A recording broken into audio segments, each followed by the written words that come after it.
Good evening. स्वागत है आपका अपने इस यूट्यूब चैनल सरकारी रिजल्ट्स जॉब.com में।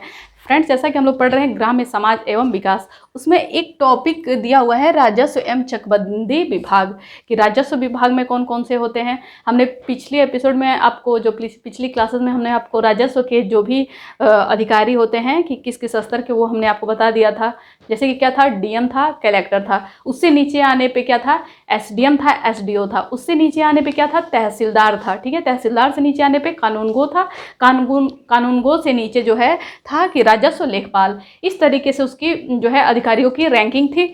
अब यहाँ पे आज की क्लासेस में हम देखेंगे चकबंदी विभाग। ठीक है, तो थोड़ा सा राजस्व जो है लेखपाल से जुड़ी हुई कुछ जानकारियाँ ले लेते हैं, फिर आगे बढ़ते हैं हम चकबंदी विभाग पे।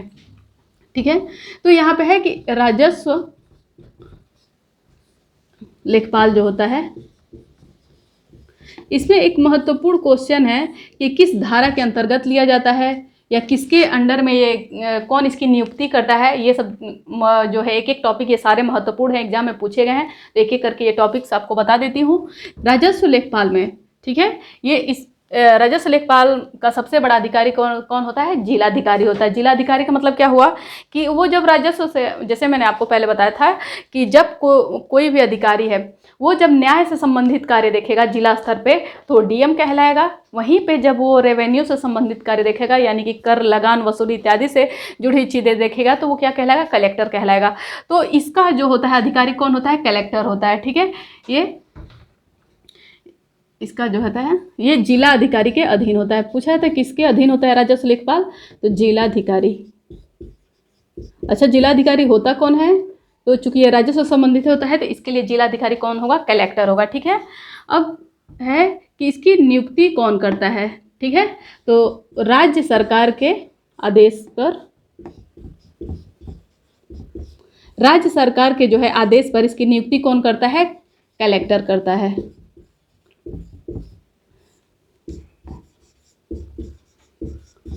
राज्य सरकार के आदेश पे इसकी नियुक्ति कौन करता है, कलेक्टर करता है।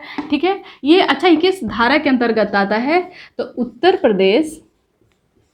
उत्तर प्रदेश राजस्व संहिता, उत्तर प्रदेश राजस्व संहिता 2006, उत्तर प्रदेश राजस्व संहिता 2006 में जो धारा 16(2) है उसके अंतर्गत राजस्व लेखपाल आता है। ये धारा कई बार पूछा गया है, इंपॉर्टेंट है। ठीक है, तो धारा कौन सा है, 16(2) के तहत ये कार्य करता है। ठीक है, और राज्य सरकार के आदेश पे ये कलेक्टर द्वारा नियुक्त किया जाता है। इसको किसके अंडर में होता है, जिलाधिकारी के अधीन में होता है। तो जिलाधिकारी होता कौन है, इसके लिए कलेक्टर होता है। ठीक है, इस तरीके से ये जो 2-3 टॉपिक हैं राजस्व लेखपाल के तरफ से ये ज़्यादा ही महत्वपूर्ण हो जाते हैं, ये एग्जाम में पूछे गए हैं। अच्छा, राजस्व लेखपाल का कार्य क्या होता है, ये भी एक बड़ी चीज़ है कि इसका कार्य क्या होता है। ठीक है, तो जो भी है कि गाँव का अभिलेख तैयार करना, ठीक है, उसका अनुरक्षण करना। अनुरक्षण का मतलब क्या होता है, मेंटेनेंस करना। ठीक है, और उसका शोधन करना, ये इसका कार्य होता है। ठीक है, योजनाओं को बनाना, लागू करना, ऊपर से जो भी आदेश आते हैं, और उसका शोधन करना, अगर उसमें कुछ त्रुटियां होती हैं तो उसका शोधन करना किसका काम होता है, राजस्व लेखपाल का कार्य होता है। ठीक है, जो वीडियो इसको देता है। तो यहाँ पे है कि धारा 16(2) के अंतर्गत हो गया। इस तरीके से हम राजस्व लेखपाल का देख लिया। आइए अब चकबंदी विभाग का देखते हैं कि किस किस स्तर पर किस तरीके के चकबंदी विभाग में अधिकारी होते हैं।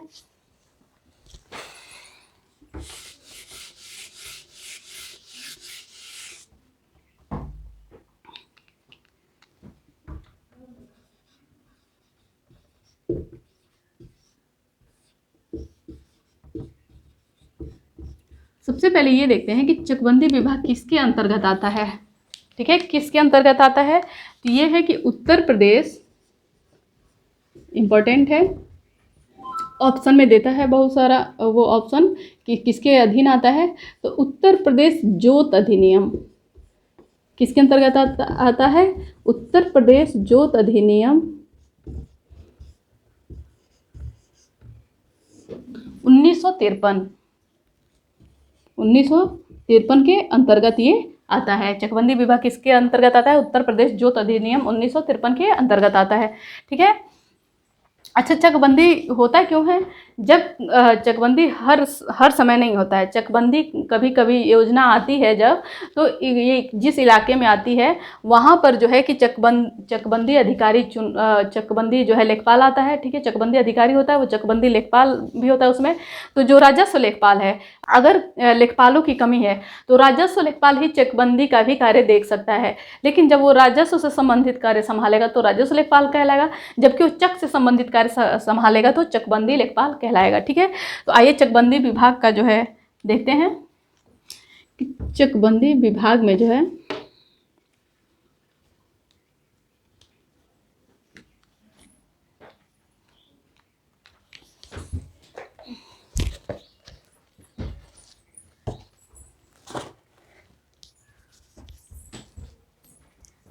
देखते हैं कि चकबंदी जो है प्रशासन का जो है चकबंदी निदेशालय का प्रशासनिक ढांचा कैसा है।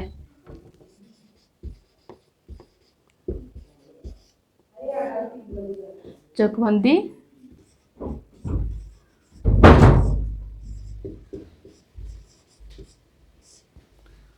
इसमें दिया है कि चकबंदी निदेशालय का प्रशासनिक ढांचा कैसा है, चकबंदी विभाग का किस तरीके का ढांचा है। तो आइए देखते हैं। इसमें सबसे ऊपर जो है क्या आता है, चकबंदी निदेशालय। क्या आता है सबसे ऊपर? चकबंदी निदेशालय।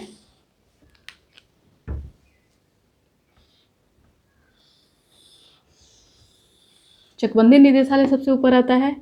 उससे नीचे आने पे क्या होता है, चकबंदी आयुक्त होता है, जिसके अंतर्गत जो है कौन चुना जाता है, चकबंदी लेखपाल चुना जाता है, ठीक है। चकबंदी आयुक्त। इससे नीचे आने पे, चकबंदी आयुक्त से नीचे आने पे जो है क्या चुना जाता है, अपर चकबंदी आयुक्त। अपर आयुक्त होता है, तो अपर, इसी को हम असिस्टेंट बोलते हैं, ठीक है। तो अपर चकबंदी आयुक्त होता है, चकबंदी आयुक्त। आइए अब जिला स्तर पे देख लेते हैं कि जिला स्तर पे इसके नीचे आने पे कैसे होता है। तो जब जिला स्तर पे आते हैं हम, जिला स्तर पे आते हैं, तो आइए देखते हैं यहाँ पे कि जिला स्तर पे आने पे सबसे ऊपर क्या आता है, उसमें संयुक्त या उप संचालक। क्या होता है, संयुक्त या उप संचालक अधिकारी। देखिएगा आ रहा है ऐसा है, इसमें है कि संयुक्त उप संचालक अधिकारी, ये जिला स्तर पे सबसे बड़ा अधिकारी होता है। अच्छा, ये होता कौन है, तो जो IAS स्तर के अधिकारी होते हैं, ठीक है, वो जो है कि संयुक्त या उप संचालक अधिकारी होते हैं। कभी कभी PCS में भी जो वरिष्ठ होते हैं उनको भी जो है संयुक्त या उप संचालक अधिकारी के रूप में नियुक्त किया जाता है, ठीक है। तो ये हो गया। इससे नीचे आने पे कौन होता है, इससे नीचे आने पर जो है बंदोबस्त अधिकारी होता है। कौन होता है, बंदोबस्त अधिकारी। बंदोबस्त अधिकारी। बंदोबस्त अधिकारी से नीचे आने पर क्या होता है, बंदोबस्त अधिकारी से नीचे आने पर जो है हो जाता है चकबंदी अधिकारी। क्या होता है, चकबंदी अधिकारी।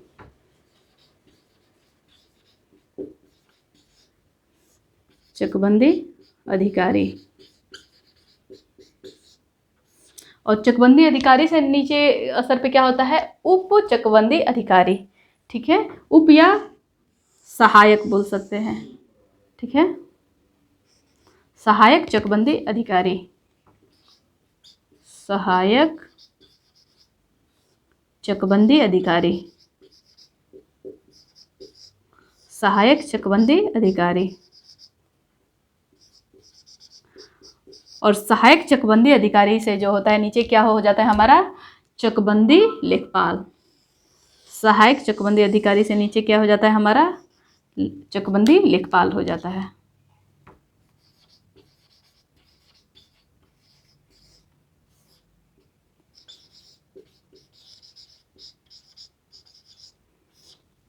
चकबंदी लेखपाल किससे नीचे होता है, सहायक चकबंदी। जिस तरीके से राजस्व लेखपाल जो था, ठीक है, वो कानूनगो के अंडर में था। उस तरीके से ये सहायक चकबंदी अधिकारी के अंडर में कौन सा होता है, चकबंदी लेखपाल होता है।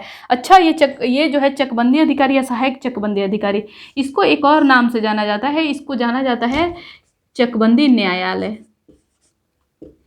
चकबंदी न्यायालय। अच्छा, इसका नाम ऐसे चकबंदी न्यायालय नाम क्यों दिया गया? कभी कभी आता है कि चकबंदी न्यायालय निम्न में से कौन सा होता है, तो चकबंदी अधिकारी ऑप्शन में होगा, तो अगर ऑप्शन भी ये नहीं है तो सहायक चकबंदी अधिकारी। ये इसका नाम सहायक चकबंदी अधिकारी भी क्यों, चकबंदी न्यायालय क्यों है, तो जो है कि चकबंदी लेखपाल में, ठीक है, अगर वाद विवाद की स्थिति आ जाती है तो उसके न्याय का कार्य कौन करता है, चकबंदी अधिकारी करता है। अगर चक की योजना के समय कोई वाद विवाद आता है चकबंदी लेखपाल के साथ, तो उसका न्याय कौन करता है, चकबंदी अधिकारी। इसके ना होने पे सहायक चकबंदी अधिकारी। ठीक है, तो इस तरीके से हमने देखा कि चकबंदी निदेशालय का प्रशासनिक ढांचा देखा, राजस्व विभाग का देखा, राजस्व लेखपाल का जो था, ठीक है, और कई स्तर के अधिकारियों को देखा जो कि राजस्व से था, विकास से संबंधित है। इस तरीके से सारे हमने अधिकारियों को देख लिया। अब नेक्स्ट जो है क्लासेस में हम देखेंगे त्रिस्तरीय पंचायत राज व्यवस्था, जो कि बहुत इंपॉर्टेंट टॉपिक है ग्राम्य समाज एवं विकास में। तो अब जो है कि अगले क्लास में है, हम आपको त्रिस्तरीय पंचायत राज व्यवस्था को हम पढ़ाएंगे। ठीक है, thank you for watching this video. अगर मेरी वीडियो पसंद आती है तो प्लीज़ लाइक एंड सब्सक्राइब करें, और अगर आपने पिछली क्लासेस नहीं देखी है, प्रीवियस वीडियोस नहीं देखी हैं, तो हमारे डिस्क्रिप्शन में लिंक है, वहाँ पे जाके आप देख सकते हैं previous video. Thank you for watching.